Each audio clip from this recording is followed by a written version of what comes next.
Hola doctores, ¿me escuchan? Sí, doctor. Buenos días, doctor. Ya, bacán. Voy a compartir pantalla. Gracias por darme un espacio en un día feriado. Voy a tratar de ser breve. Chévere. Muy bien, en esta oportunidad tenemos que hablar sobre el laboratorio de enfermedades tropicales como el dengue, el fiebre amarilla, malaria, zika y chikungunya. Bueno, ¿cuál es el problema de todas estas enfermedades? Que todas estas enfermedades suelen ocurrir en ambientes tropicales. Lamentablemente, el Perú está extendidamente diseminado todas estas enfermedades. O sea, dengue encontramos hasta en Lima, ¿no? Entonces, generalmente el diagnóstico diferencial, cuando nos enfrentamos a un paciente que tiene fiebre de inicio súbito, que tiene dolor de cabeza, que tiene dolor muscular, artralgias, por lo general es extenso, porque podría ser dengue, podría ser leptospirosis. Si estás en un ambiente tropical como en la selva, podría ser mayaro, chikungunya, uropuche, zika o incluso malaria, ¿no? Entonces, generalmente cuando tú te enfrentas a estos pacientes, tienes todas estas hipótesis diferenciales y probablemente vas a necesitar de la ayuda diagnóstica como el laboratorio para dar un diagnóstico oportuno y también un tratamiento eh, específico para esto. Y cuando nosotros comparamos, por ejemplo, el dengue, el chikungunya y el zika, todos producen fiebre, todos producen mialgias, artralgias, aunque más frecuente con chikungunya. Todos pueden producir edema en extremidades, aunque es un poquito más frecuente con Zika. Todos pueden producir rash, aunque es más frecuente con Zika. Todos pueden producir dolor retroocular, aunque también es más frecuente con el Zika. La conjuntivitis es más frecuente con Zika. Las linfadenopatías pueden ocurrir en dengue, en chikungunya con más frecuencia. Y así sucesivamente. Entonces, el diagnóstico diferencial, como pueden notar, es un poco complicado si es que solo nos limitamos a los síntomas clínicos, ¿bien? Porque podría ser dengue, chikungunya, zika, leptospirosis, malaria o cualquiera una de ellas. Entonces, hablemos específicamente del diagnóstico del dengue. ¿Cuál es el problema de no diagnosticar dengue? Y esto es lo que nosotros vemos reflejado muchas veces en ambientes tropicales donde también se suele asociar con una disminución de los recursos y una disminución de la capacidad diagnóstica en la mayoría de centros hospitalarios que atienden a estos pacientes. Entonces, ¿qué es lo que pasa? El paciente llega con fiebre, con escalofríos, con malestar general y tiene algún tipo de signo de alarma.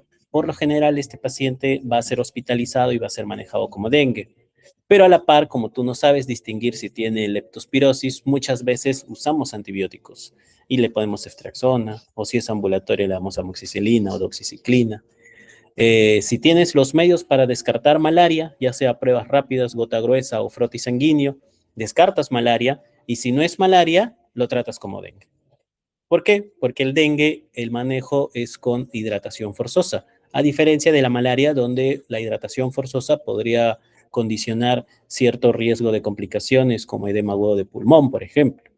Entonces, eso ocurre en los lugares donde tú tienes los recursos, pero hay algunos lugares donde incluso no tienen ni siquiera la forma de poder diagnosticar mediante una gota gruesa o un frotis sanguíneo malaria. Y eso conlleva a un uso inapropiado de antipalúdicos. Hasta el 92% en un estudio de África subsahariana observó que habían recetado a pacientes con dengue antimaláricos. Y eso también, en otro estudio, ya en Sudamérica, se observó de que había un uso inapropiado de antibióticos hasta en el 37% de los casos de dengue. Como ustedes saben, el dengue es un virus, no necesita antibióticos. Que pueden haber coinfecciones, es cierto, hasta en un 10% en algunas cohortes se han documentado coinfecciones, principalmente con leptospirosis o con malaria, pero no es lo habitual. Y esto también puede suponer un riesgo vital, porque si tú no haces un diagnóstico oportuno, a este paciente con fiebre le podrías administrar medicamentos como AINES o metamizol, que es algo muy frecuente, ¿no? Y que muchas veces condiciona a un mayor riesgo de hipotensión en los pacientes con dengue. Entonces, el eje central del diagnóstico de todas estas enfermedades, por lo general, viene en dos fases. Una fase virémica, que suele ser en los primeros 5 días, donde tú puedes hacer el diagnóstico mediante la detección del antígeno NS1 o mediante el PCR del virus, y en una segunda fase donde ya se produce la respuesta inmunitaria específica para contrarrestar esta infección, y por lo cual podemos hacer el diagnóstico mediante serología y la detección de inmunoglobulina M o inmunoglobulina G. Entonces, es bien documentado que en los primeros 5 días haces diagnóstico con NS1 o PCR, y a partir del quinto día la sensibilidad del IgM y de la IgG incrementa. Entonces, el tiempo de enfermedad es crucial para hacer el diagnóstico. Si yo pido un antígeno NS1 al séptimo, octavo o décimo día, pues la posibilidad de que lo diagnostique va a ser muy limitada. Por otro lado, si yo pido serología en los primeros días, la posibilidad de que yo lo diagnostique va a ser muy limitada y puedes tener falsos negativos. Entonces, es muy importante conocer el tiempo de enfermedad. En los primeros 5 días, como les había mencionado, puedes hacer la detección directa del virus, ya sea mediante el antígeno NS1, que es un antígeno muy importante en la pared celular del dengue y que le permite también el ingreso y la infección y la invasión. Y el otro es mediante la detección del ADN del virus, ¿no? Del ARN del virus, ¿no? Mediante la detección de PCR por técnicas de detección de ácidos nucleicos. ¿Cuál es mejor? Pues ambos poseen un performance muy parecido, ¿no? El PCR tiene una sensibilidad del 95% en los primeros 4 días y una especificidad bastante alta, pero noten que a diferencia de otras enfermedades, su especificidad tampoco no es más del 95%, ¿no? Estamos hablando de un 89% de especificidad, y es que puede tener una reactividad cruzada con otros virus, como el virus del Zika u otros flavivirus. Del mismo modo, el NS1, a pesar de ser una prueba antigénica y que puede ser detectada ya sea por ELISA o por inmunocromatografía en pruebas rápidas, posee una sensibilidad del 90% y una especificidad del 93%. ¿Cuál es la ventaja del NS1? Tiene costo bajo y es altamente accesible, ¿no? O sea, no necesitas un laboratorio sofisticado para poder realizarlo. A diferencia de un PCR que suele ser un poco más costoso y que necesitas un laboratorio especializado para realizarlo. En la actualidad se están diseñando algunos kits de detección de ADN, como parecido al ExPERT, por ejemplo, para enfermedades tropicales, que son paneles múltiplex para la detección que podrían ofrecer cierta ventaja en la sensibilidad, de especificidad y también en la accesibilidad, ¿no? Porque esto ya no requiere un laboratorio tan sofisticado de biología molecular. Y en la fase de convalecencia, como les había mencionado, a partir del séptimo día, en realidad la norma técnica te dice incluso a partir del quinto día, tú ya puedes pedir serología, ¿no? Y aquí lo que vamos a buscar es el IgM, ¿no? Siempre el IgM. Si tú encuentras un IgM negativo y un IgG positivo, quiere decir de que es una infección pasada, probablemente de 3 a 6 meses.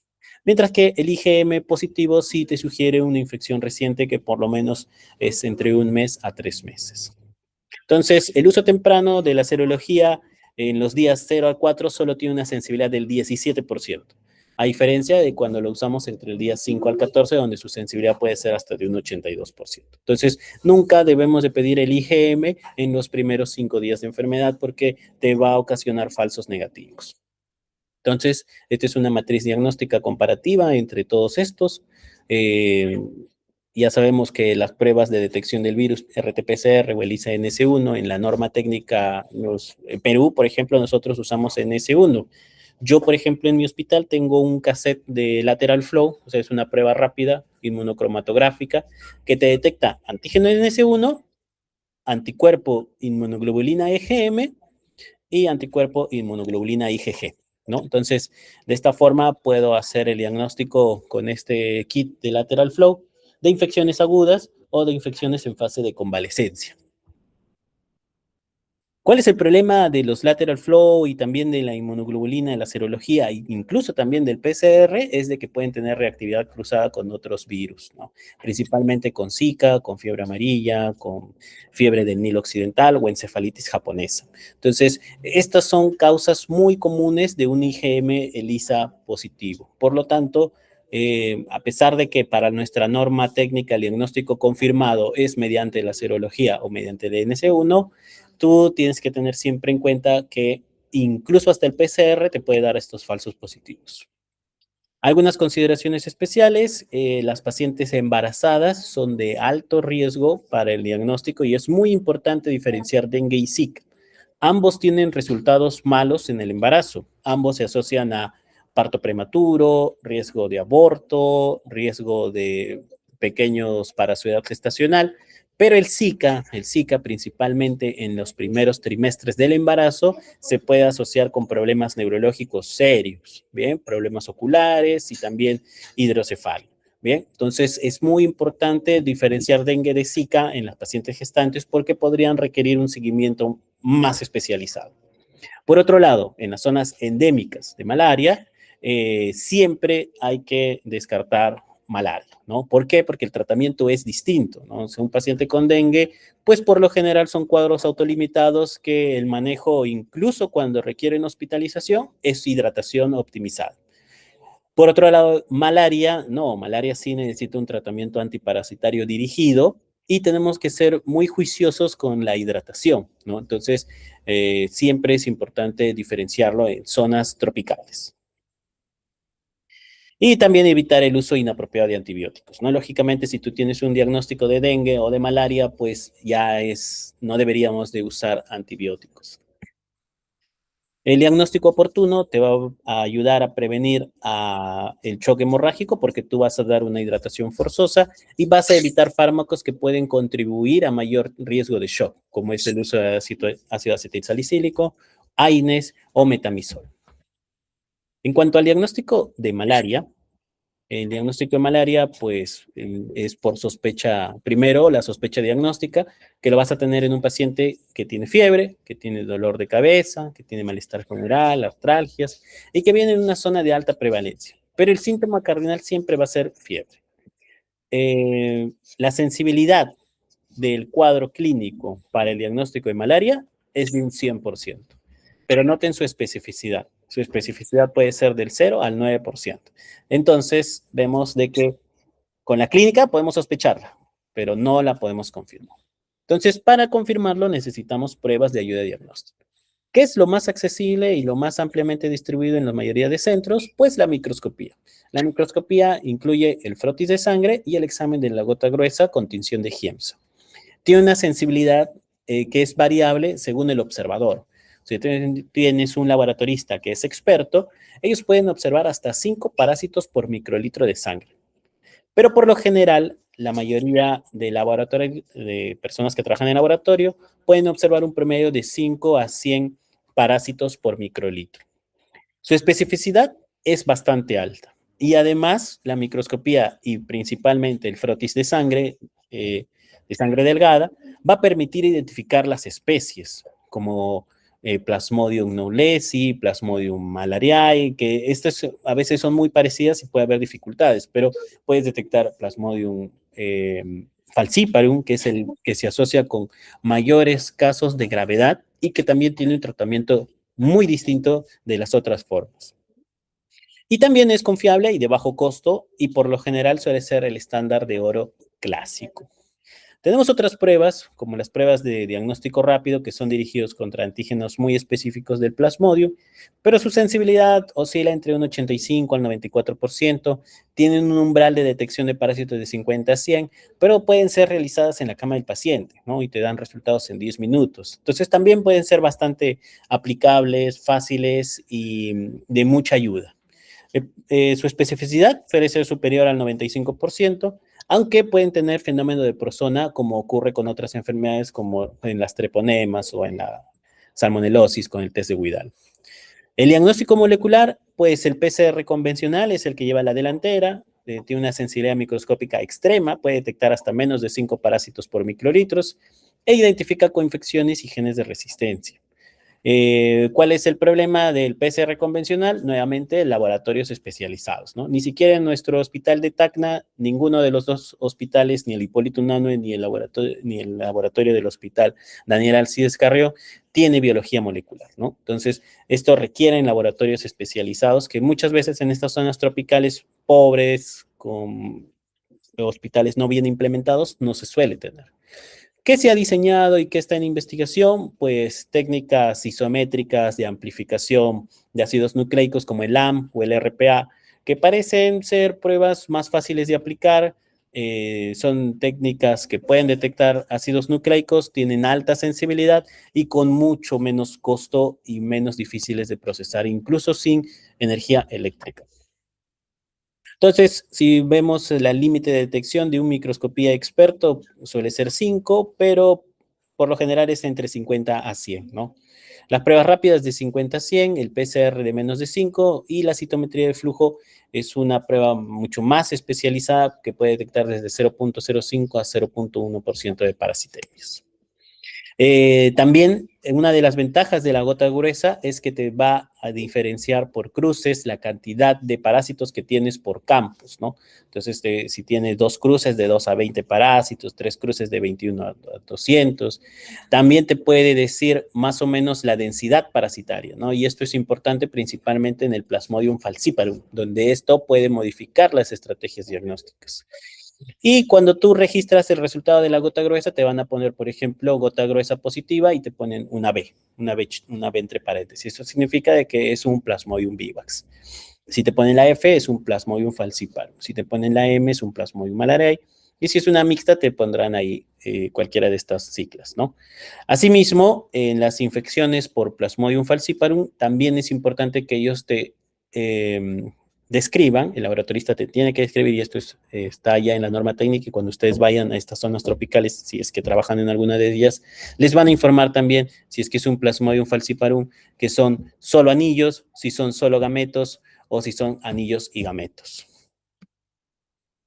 El caso confirmado de malaria, según la norma técnica, es cuando tenemos a un caso sospechoso por cuadro clínico y que tiene un resultado de laboratorio, ya sea gota gruesa, frotis, prueba rápida, prueba molecular, que tenga el aislamiento y la identificación de Plasmodium vivax, Plasmodium falciparum, Plasmodium malariae, ovale o knowlesi, y que no tenga criterios de gravedad si es que es un caso confirmado de malaria. Y si es caso confirmado de malaria grave, pues hay una lista de requisitos, ¿no? Por ejemplo, que tenga alteración de sensorio con una escala de Glasgow menor de 11, que esté en postración, que tenga convulsiones, que tenga acidosis metabólica bajo estos parámetros, etcétera, etcétera. Muy bien, ahora hablemos sobre fiebre amarilla. En fiebre amarilla ocurre el mismo paradigma que habíamos observado con el dengue. Tiene una fase virémica y una fase de convalecencia. En la fase virémica nosotros podemos hacer la detección molecular y también mediante pruebas rápidas de antígeno. Por lo general, el diagnóstico de fiebre amarilla es por PCR en los primeros 5 días, 7 días, y posteriormente podemos hacer el diagnóstico mediante la serología. Ahora, siempre hay que tener en cuenta de que la mayoría de personas estamos vacunadas contra malaria.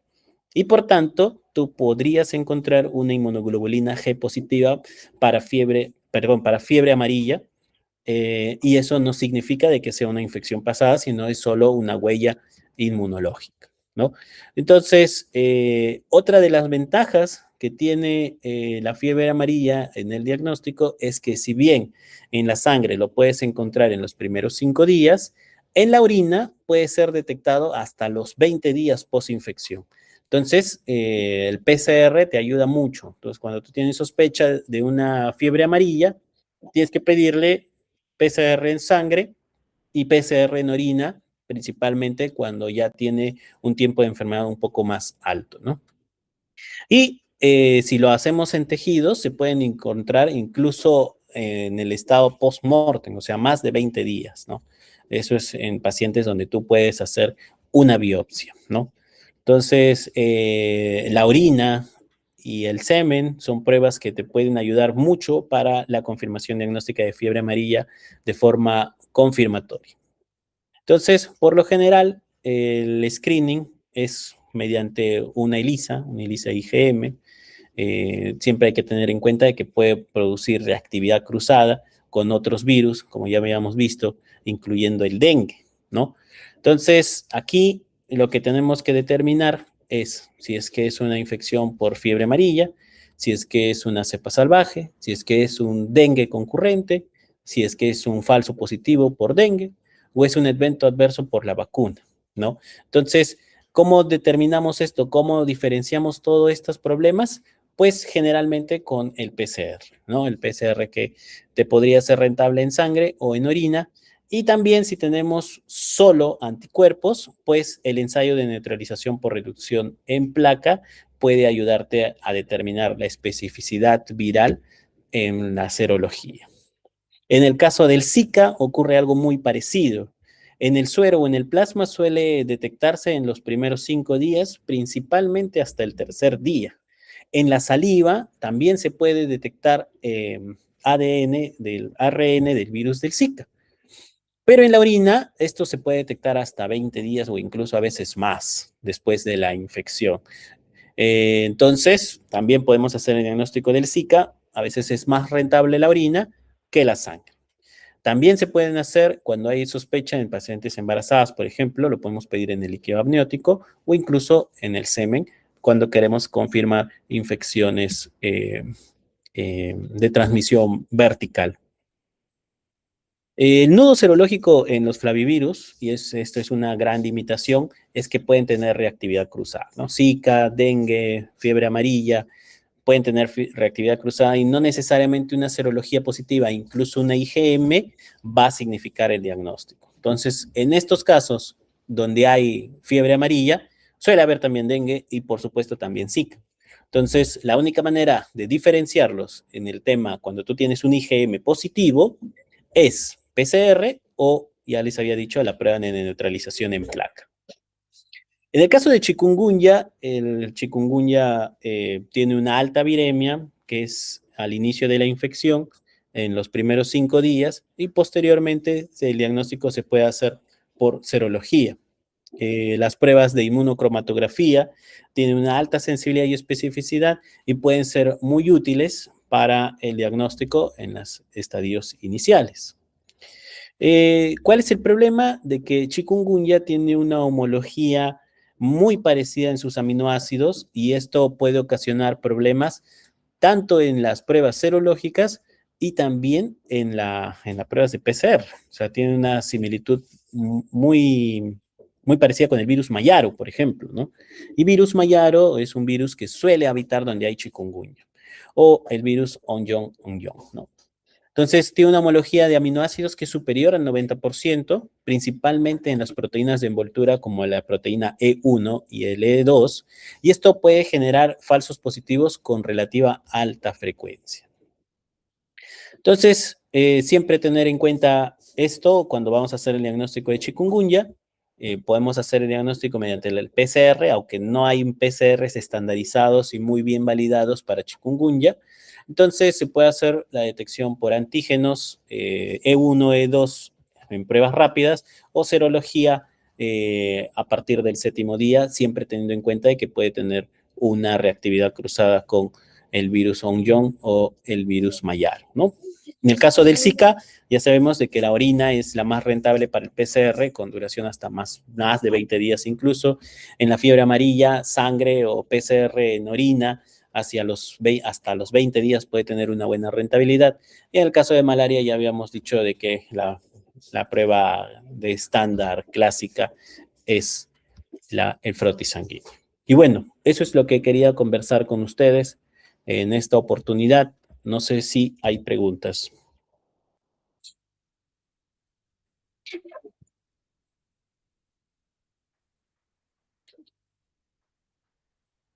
Muy bien, doctores. Si no hay preguntas, les agradezco por su tiempo y sigan disfrutando de su feriado. Hasta luego. Cuídense mucho. Hasta luego, doctor. Gracias. Chao.